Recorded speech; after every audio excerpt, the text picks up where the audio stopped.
we're down with Alice.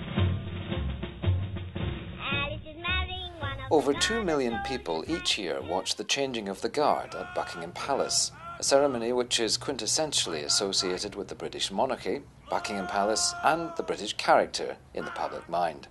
The sight of a foot guard soldier in scarlet tunic and tall bearskin cap stationed at a sentry box at the palace has become iconic.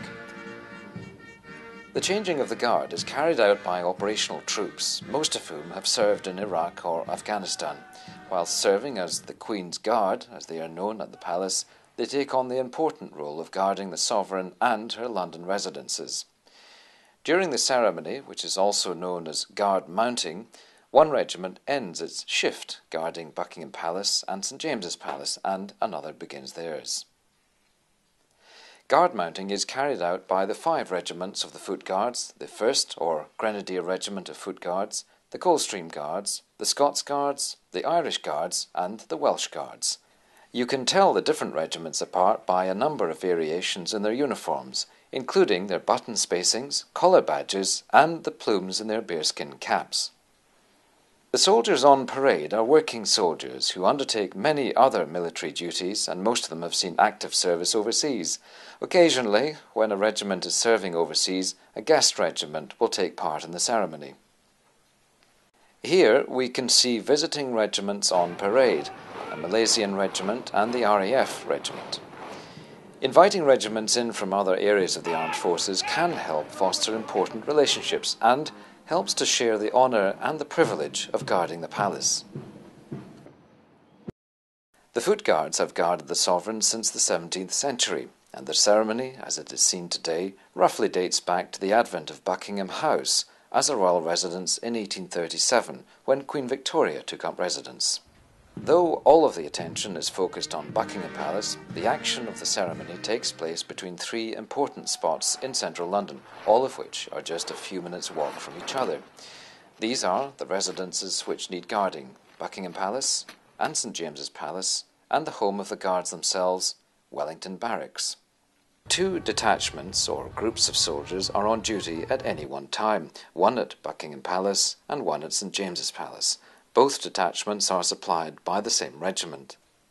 The ceremony begins to build just after 11 a.m. as the soldiers who are finishing their shift, who are referred to as the Old Guard, congregate in the forecourt at Buckingham Palace. Those who have been on their shift at St James's Palace parade on Friary Court, which is just off the Mall on Marlborough Road, before marching from there to Buckingham Palace to meet up with their colleagues. Just a few minutes' walk from Buckingham Palace, St James's Palace is something of a well-kept secret. With no barriers or large crowds, it's a particularly good place for families with young children to watch the Foot Guards parading. Often forgotten in favour of Buckingham Palace, St James's Palace is still the official centre of the royal court. Foreign ambassadors are still accredited to the court of St James's, and numerous royal receptions and events take place throughout the year. With the Old Guard now assembled on the forecourt at Buckingham Palace, we're just waiting for the regiment taking over the shift, known as the New Guard, to arrive. The New Guard comes from Wellington Barracks, just a few minutes' march from Buckingham Palace on Birdcage Walk. They are inspected on the parade ground at the barracks before leaving for the palace, and can be seen by the public from the wide pavement on Birdcage Walk. When the New Guard arrives at Buckingham Palace, it halts, turns to face the Old Guard, and then joins the ceremony by slow marching into position. Each regiment has its own signature slow march tune. The slow march is a dignified way for the New Guard to join the parade, and harks back to the days when battles were fought as set pieces in slow time. The Old and New Guard then show their mutual respect for each other or pay compliment to each other by presenting arms or displaying their weapons. Then the 2 captains march forward and meet in the centre of the forecourt. They will touch left hands, symbolically handing over the keys of the palace. The act is symbolic, as the palace is never actually locked up nowadays. It's clearly guarded 24 hours a day. In the act of touching hands, the responsibility for the safety of the palace and its occupants is symbolically handed over from Old Guard to New. During the ceremony, you will notice a flag being carried by both the old and new guards. This is the Regimental Flag, which is known as the colour. The colour was once used as a rallying point in battle. Each regiment has a different colour, which carries the names of famous battle honours, which the regiment has been awarded, and therefore acts as a visible and poignant memorial to comrades who have been lost in battle, and as the spiritual heart of each regiment. Officers from the old and new guard now proceed to the guardroom at Buckingham Palace, where they hand over the ammunition and discuss royal movements expected over the next 24 hours.